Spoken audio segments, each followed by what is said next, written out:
My name is Evelyn Harper. I'm 34 years old. And until 3 years ago, I believed betrayal was loud, explosive, obvious.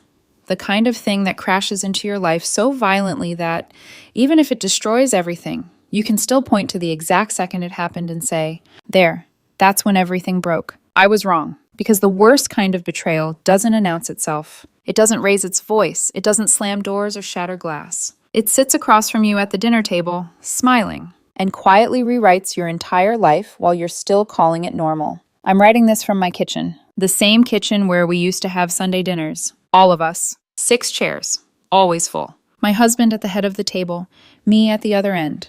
Our 2 daughters between us. Plates passing. Laughter, noise, life. Now there are 2 of us. The table still seats 6. We haven't moved the extra chairs. I don't know why. Maybe because moving them would mean admitting what we lost was permanent. We had 2 daughters. Our oldest was Danielle Harper. Danielle was quiet, not shy, just steady. The kind of woman who noticed what needed to be done and did it without asking. She remembered birthdays, fixed problems before they grew teeth, showed up early, stayed late. She married a man named Ethan Cole. And I remember the first time I saw her laugh with him. Really laugh. Head tilted back, eyes closed, like she'd forgotten to be careful. I hadn't seen that kind of laughter from her since she was a child. They had a son, Noah. He was 4 when everything fell apart. He turned 7 last month. We weren't invited. Our younger daughter is Lily Harper. Lily is the kind of person people notice. She walks into a room and it shifts. Bright, charming, emotional in a way that pulls attention without asking for permission. She was always late. Always had a reason. Always made the reason sound like it wasn't her fault. And we always believed her. That part matters. Because everything that came after, it started long before the affair. It started with what we rewarded. Lily met Ethan properly at a family barbecue 3 summers ago. Of course, they'd met before, holidays, birthdays. But that day, something changed. I remember it clearly. The sun was too bright, the air heavy with heat. Someone had music playing too loud. And Lily and Ethan were standing near the cooler. Talking, laughing, too long. I noticed it. I remember noticing it. And then I remember thinking, it's nothing. It wasn't nothing. I don't know when it started. That question has lived in my head for 3 years now, echoing in different forms. When did it cross the line? When did it become something real? I don't have an answer. What I do know is that by October, Danielle found out. She called us that night. My husband answered. I watched his face change as he listened. Not dramatically. Just slowly. Like something inside him was being rearranged in a way he couldn't stop. He said very little. Then he hung up, sat down at this table, and told me what Danielle had found. Messages, call logs. 6 months of something no sister should ever do to another. No wife should ever read. My first thought was about Lily. Not Danielle, Lily. I need you to understand that, because that is the moment everything broke. Not the affair, not the discovery, but that instinct. My daughter called me from the floor of her bedroom, her life collapsing around her, and I thought about protecting the one who caused it. We called Lily that night. She didn't deny it. She said it was complicated. She said Ethan had been unhappy for a long time. She said Danielle was difficult to live with. She said a lot of things, and we listened. We should not have listened. We should have said, this is not about explanations. This is about what you did. We didn't say that. Danielle came over the next morning. She sat in Lily's chair because Lily wasn't there. That detail still haunts me. She was calm, too calm. There's something terrifying about that kind of calm. She laid everything out. Dates, messages, a timeline. 6 months. Half a year of betrayal, happening right under our noses. She didn't cry, didn't raise her voice. She just looked at us and waited. My husband spoke first. Sweetheart, these things are complicated. Danielle looked at him for a long time, not angry, not shocked. Just done. Then she stood up, put on her jacket, and left. No slammed door, no shouting, just a quiet click, like she had already made a decision, and the door was just the final step. We didn't know what she decided. Not yet. What we did next matters, because it wasn't one big mistake. It was a series of small, consistent choices, each one telling Danielle exactly where she stood. For the next 2 weeks, we called Lily every day. How are you? Are you eating? Are you sleeping? What do you need? We called Danielle twice. She answered once, said she needed space. We said, of course. We thought we were respecting her. What we were actually doing was filling that space with her sister. By November, Ethan had moved out. Danielle stayed in the house. Noah stayed with her most of the week. She took him to school, packed his lunch, made dinner, did bath time, bedtime, All of it. Alone. While working full-time. While processing the fact that her husband and her sister had been together for 6 months. We didn't offer to help. We offered Lily our guest room. She stayed for 6 weeks. We cooked for her, comforted her, told her it would be okay. Told her, these things happen. I am ashamed to write that. We said those words in this kitchen. While our oldest daughter was putting her 4-year-old son to bed alone, Lily cried a lot during those 6 weeks. We thought it meant she felt guilty. We were wrong. She wasn't crying because she hurt her sister. She was crying because things weren't going the way she wanted. Because Ethan wasn't leaving Danielle cleanly. Because the story wasn't unfolding in her favor. But we didn't see that. Or maybe we didn't want to. Because seeing it would have required choosing differently. And we had already started choosing. We just didn't realize it yet. The divorce process began in January. Fast. Decisive. Danielle didn't hesitate. She hired a lawyer within 2 weeks. My husband said she was moving too fast. That she should take time to think. I agreed. Danielle never asked for our opinion. We gave it anyway. The divorce papers were filed in January. Clean, efficient, final in a way that made my husband uncomfortable. She's rushing this, he said one night, standing at the sink, rinsing a glass that didn't need rinsing. She's emotional. She's not thinking clearly. I nodded. Because agreeing with him had become a habit so natural, I didn't even recognize it as a choice anymore. Danielle wasn't thinking clearly. That's what we told ourselves. Not, Danielle is thinking more clearly than any of us. She didn't ask for help. She didn't call. She didn't come by. And we interpreted that as distance, instead of understanding it as a boundary. Ethan moved out officially. Not to an apartment. Not to a temporary place. But into Lily's life. Quietly at first. Then, less quietly. Danielle built a new routine around survival. Noah stayed with her most of the week. 4 nights. 4 mornings. 4 sets of lunches packed. Shoes tied. Stories read. Nightmares soothed. She worked full-time. Picked him up. Fed him. Bathed him. Tucked him in. Alone. Every night. We knew this. We talked about it. We said things like, she's strong. She'll be fine. She's always been independent. We turned her strength into an excuse not to show up. Meanwhile, Lily was still in our guest room, crying, talking, explaining, rewriting. Mom, you don't understand, she said one night, sitting across from me at the same table. Her eyes red, voice soft, fragile in a way that pulled something protective out of me automatically. I didn't plan this, it just happened. Nothing just happens for 6 months. But I didn't say that. She leaned forward. Ethan wasn't happy. You know that, right? Danielle can be distant, cold sometimes. I should have stopped her there. I should have said, do not rewrite your sister to make yourself easier to forgive. I didn't. Instead, I listened. And every minute I listened, I helped her build a version of reality where she wasn't the one who broke something sacred. She was just someone caught in complicated circumstances. That's how betrayal survives. Not in the act itself, but in the stories people tell afterward to make it easier to live with. Danielle finalized the divorce in March. 2 months. That's all it took. 2 months to legally dismantle a life she had spent years building. She got primary custody of Noah. The court looked at consistency, routine, stability, and made the only decision it could. We didn't attend a single hearing, not one. We told ourselves we didn't want to take sides, that we didn't want to make things worse. That staying neutral was the mature thing to do. But neutrality isn't neutral, not when one person has been betrayed. Neutrality is a side, and we chose it, over her. By April, Lily told us she and Ethan were officially together. She said it like she was announcing something good, something worthy of celebration. Standing in our kitchen, smiling just slightly, like she was waiting for approval. My husband shook Ethan's hand. Right there, at this table. I want you to understand that moment. Not skim past it, not soften it. My husband shook the hand of the man who had slept with his daughter's husband. No. And we stood there like this was something we could normalize. We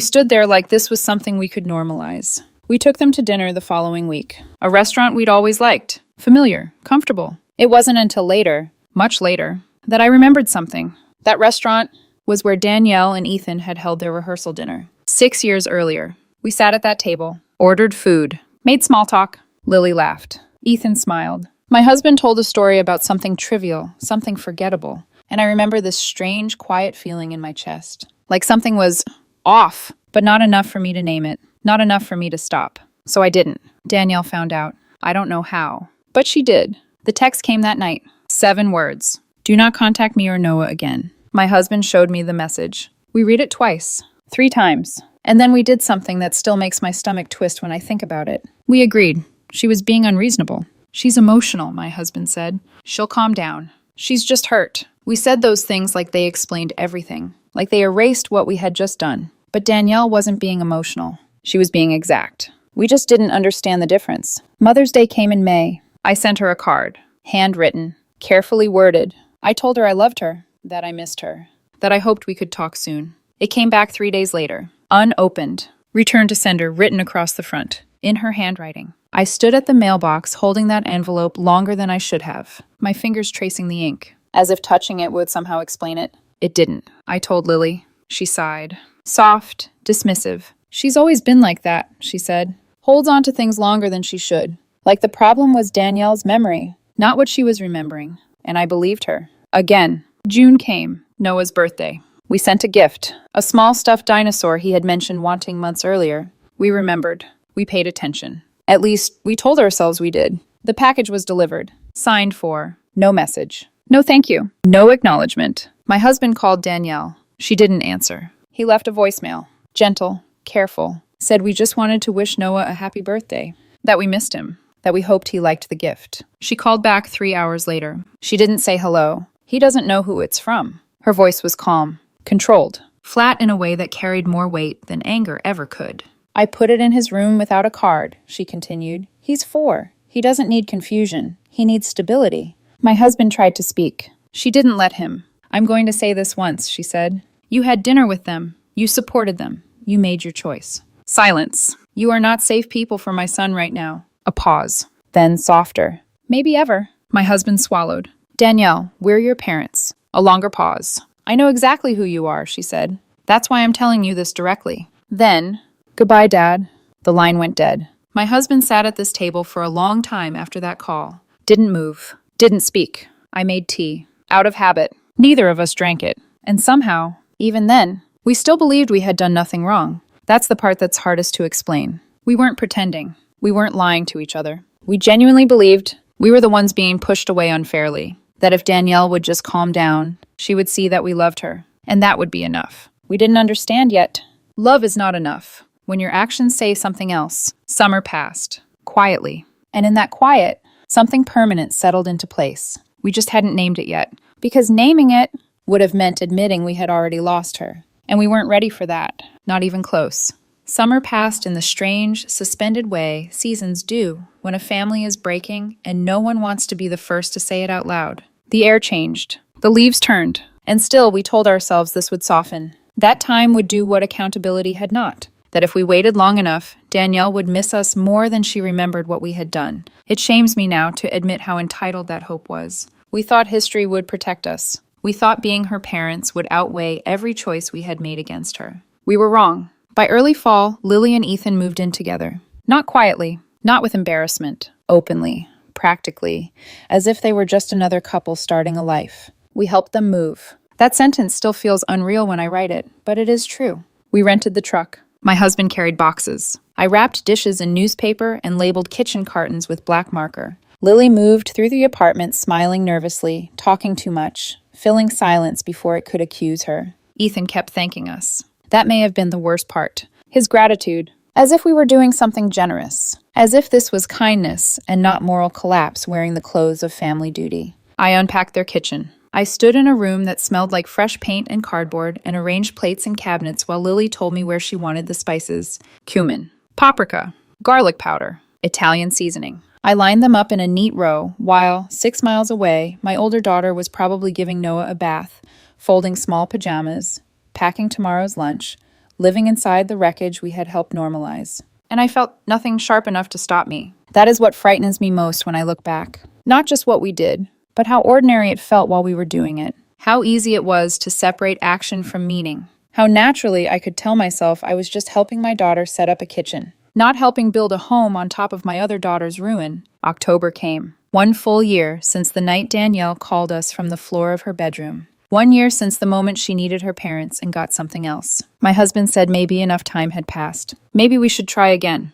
He wrote her a letter, 2 full pages. He told her we loved her, that we missed her and Noah, that we knew she was hurt, but we were hurting too. That family should matter enough to try. I remember reading that sentence over his shoulder and feeling uneasy in a way I still couldn't fully explain. Family should matter enough to try. It sounded reasonable, tender even. But underneath it was the same poisoned idea we had been protecting all along, that Danielle's pain was negotiable if it made the rest of us more comfortable. He mailed the letter. 8 days later, we got a response. Not from Danielle, from her attorney. 3 pages. Formal.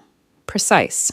Devastating. A notice establishing no contact boundaries with both of us. Any further attempts to contact Danielle, her residence, her workplace, or her son would be documented and addressed legally if necessary. I read the document once, then again, then a third time slower. Every card we had sent, every voicemail, every package, every attempted call. Every time my husband had driven past her street, just to see if the lights were on. She had documented all of it. Or rather, her lawyer had. She had been building a file. Not because she was cruel, not because she wanted revenge, because she had learned exactly who we were when she was vulnerable, and she was making sure she would never have to learn it twice. My husband threw the papers down on the table.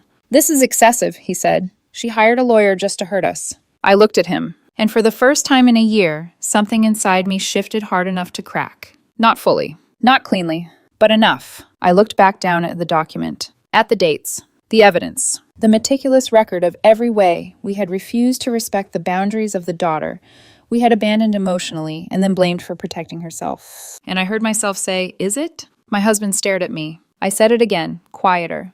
"Is it excessive?" He didn't answer. The room felt very still. Then words came out of me before I had time to arrange them into something easier. "She called us that night," I said. My husband said nothing. "She called us first, from the floor of her bedroom, and we called Lily." Still nothing. We gave Lily our guest room. We told her Ethan had been unhappy. We said Danielle should slow down. We went to dinner with them. You shook his hand. Is Hamayam.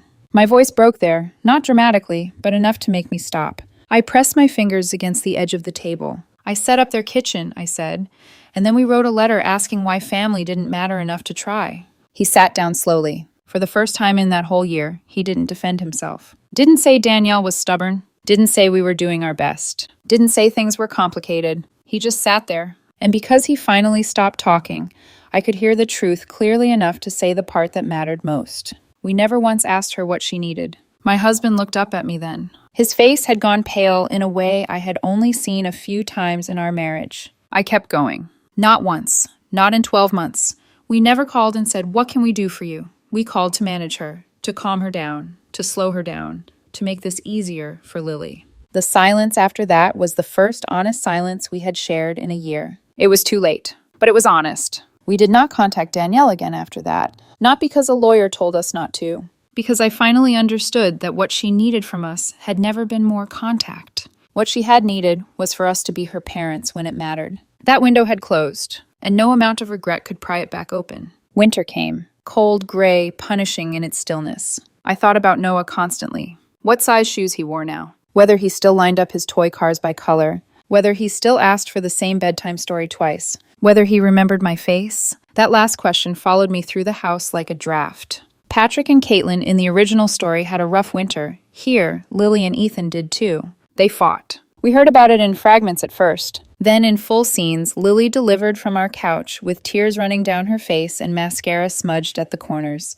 "He doesn't listen," she said one evening. "He shuts down." Another night, "I don't even know if he knows how to be honest." And the irony of that should have knocked the air out of all of us. But old patterns are stubborn things. She cried and we listened, because it was the only parental role we had left that still let us feel useful. In February, my sister-in-law Lorraine called, Danielle's aunt. She said, "I had lunch with Danielle last week." My hand tightened around the phone. "How is she?" Lorraine was quiet for a second, almost like she was deciding how honest to be. "She's doing well," she said. "She looks healthy, calm."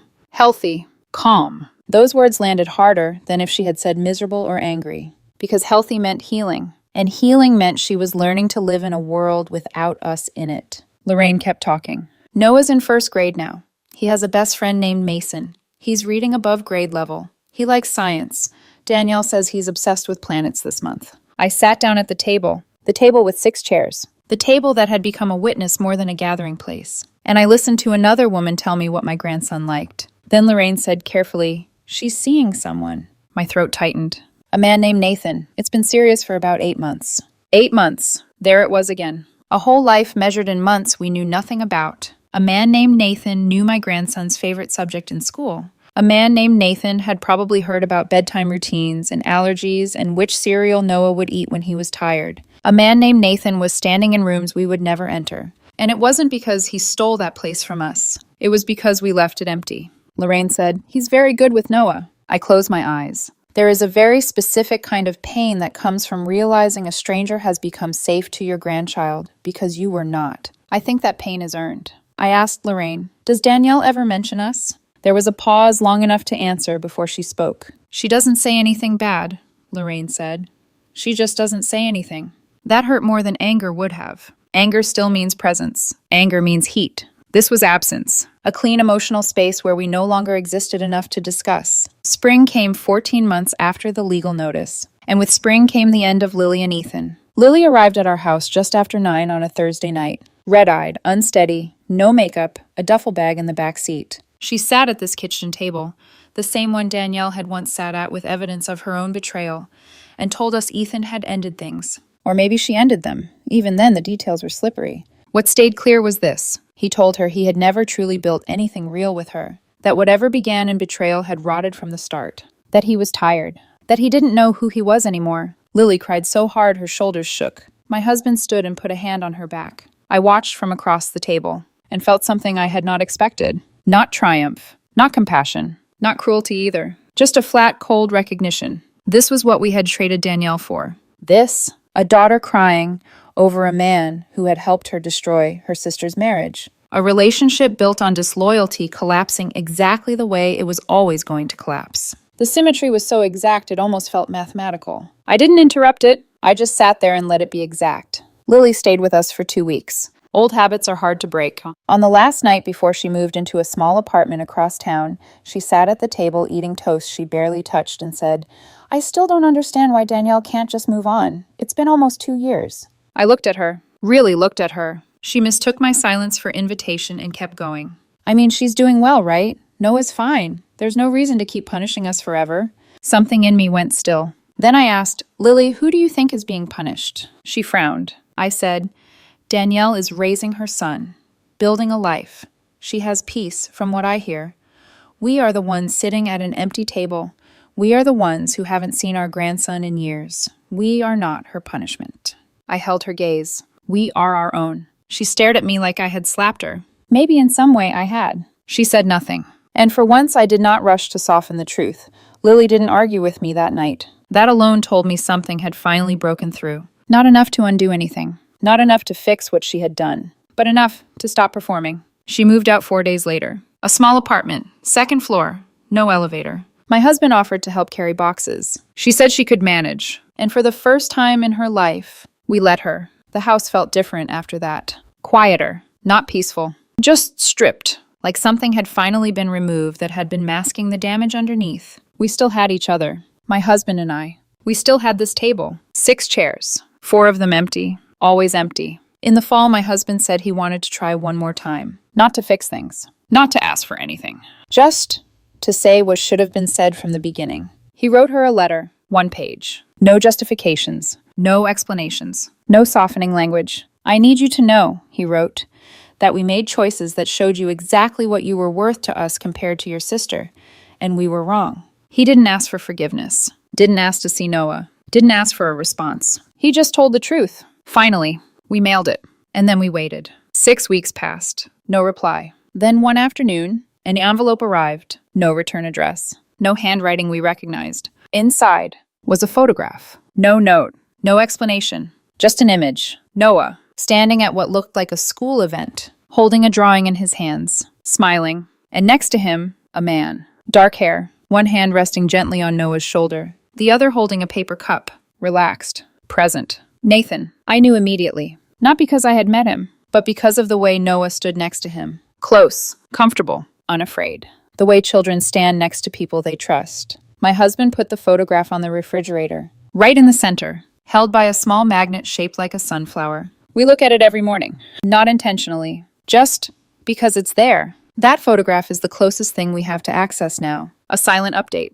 Proof of life. Proof of love. Proof that everything we thought we were essential for continued without us. Here's what I understand now. We did not lose Danielle when she stopped answering our calls. We lost her the night she called us. and we chose Lily first. Everything after that was just the consequences arriving slowly. Noah turned 7 last month, Lorraine told us. She still calls sometimes. Carefully, kindly. She gives small updates. Not too many. Not enough to feel like intrusion. Just enough to remind us that life is happening somewhere we are no longer invited. He's doing really well, she said last time. Danielle is happy. Truly happy. Happy. That word used to comfort me. Now it just reminds me that happiness didn't require us. Lily is in therapy now. She says it's helping. She talks differently. Slower. More aware. Less certain. Sometimes she comes by. Not often. And when she does, she doesn't sit in Danielle's chair anymore. She takes the one closest to the door. My husband and I have learned something in these past years. Not quickly.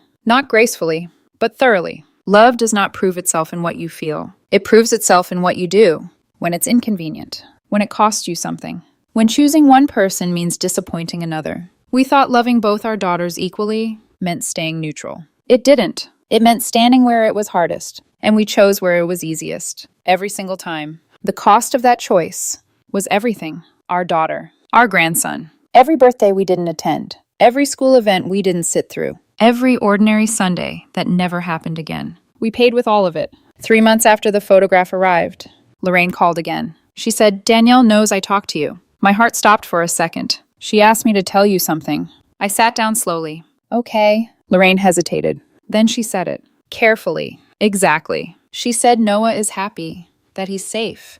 That he doesn't ask about you because he was too young to remember. I closed my eyes. That's not cruelty, Lorraine added softly. She said it's just what happens when children grow up without certain people around.